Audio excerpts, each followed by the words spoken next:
Slope of a parametric curve given x equals t squared minus 2t equal and y equals t cubed. Determine the slope of the line tangent to the curve at t equals 2.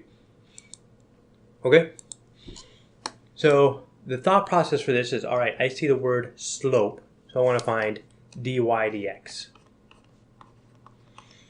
Your thought process also then goes along the line, that's a terrible dy dx. Terrible. Tragic. All right, focus. Dy dx. Yes. Okay. And so this is almost more mnemonic than it is reality, but it's a good one. Adequate. So you can say that dy dt equals dx over dx. Dy dx equals dy dt divided by quantity dx dt. Because if you look at this, you would also have to divide by a fraction, you multiply by the reciprocal. No. dt dx, cancel cancel, equals dy dx. So that's not, there's more nuance to that in life. But as a mnemonic, it's pretty darn solid. And so what you want to do is you want to find dy dt and dx dt. And what we're going to do here then is we're just going to find them.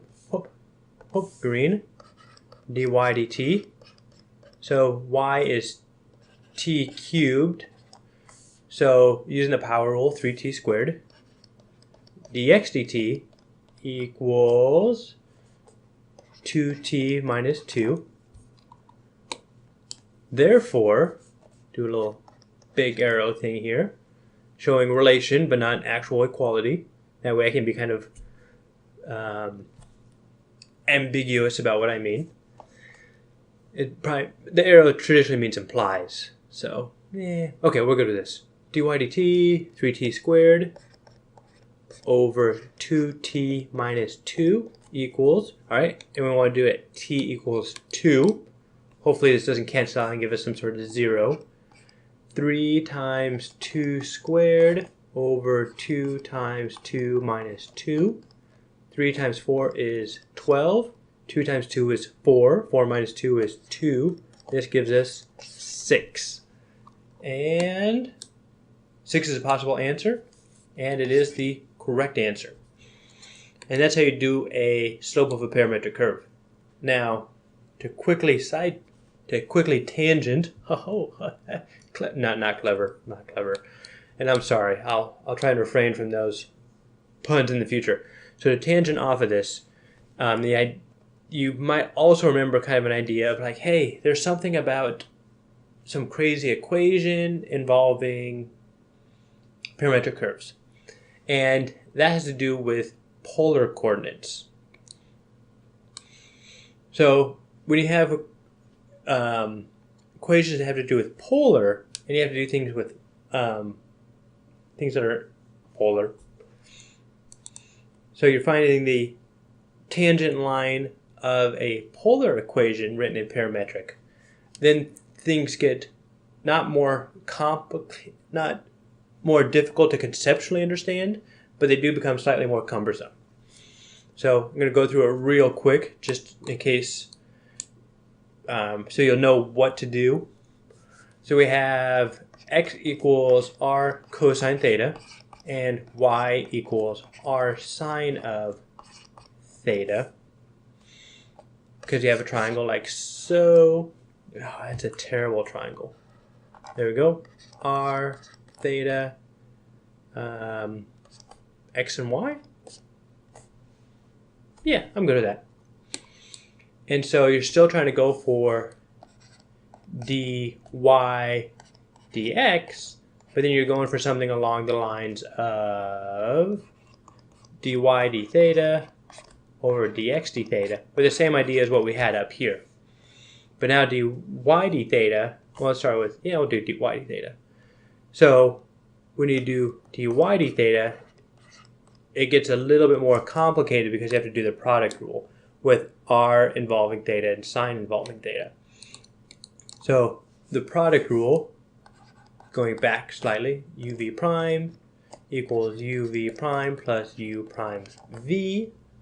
So let's say u equals r and v equals sine of theta. So in this case you would have r cosine of theta plus u prime,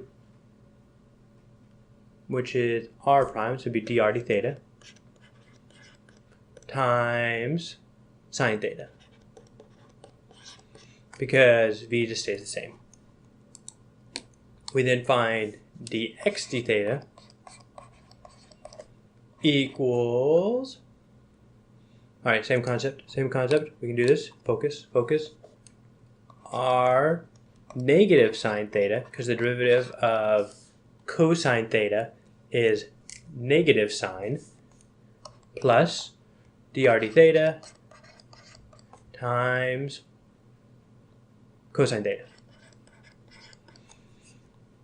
And so then when we do find dx dy, or dy dx, sorry, dy dx, we'll have dy dx equals, I'll do dr d theta times sine of theta plus r cosine theta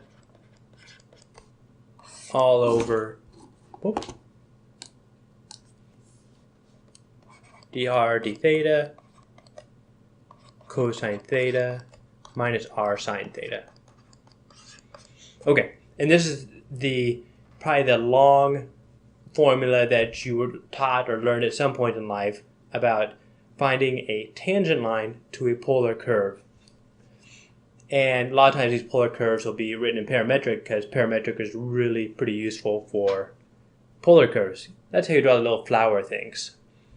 That is not what's used here. And the reason I spent all this crazy amount of time talking about polar curves and polar derivatives and tangent lines with polar coordinates is, yes, this equation exists, yes, you can find it, but you specifically don't need it for this.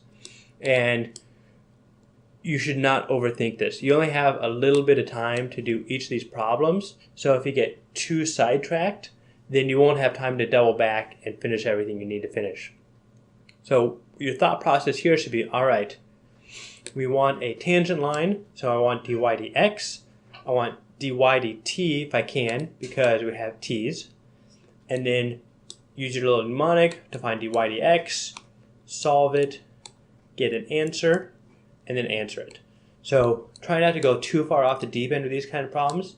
This is the way this problem looks, it's really good to go off in the wrong, it's really easy to go off in the wrong direction. And that's kind of a human performance trap that you would prefer to avoid. And that is how you look at to find the slope of a parametric equation.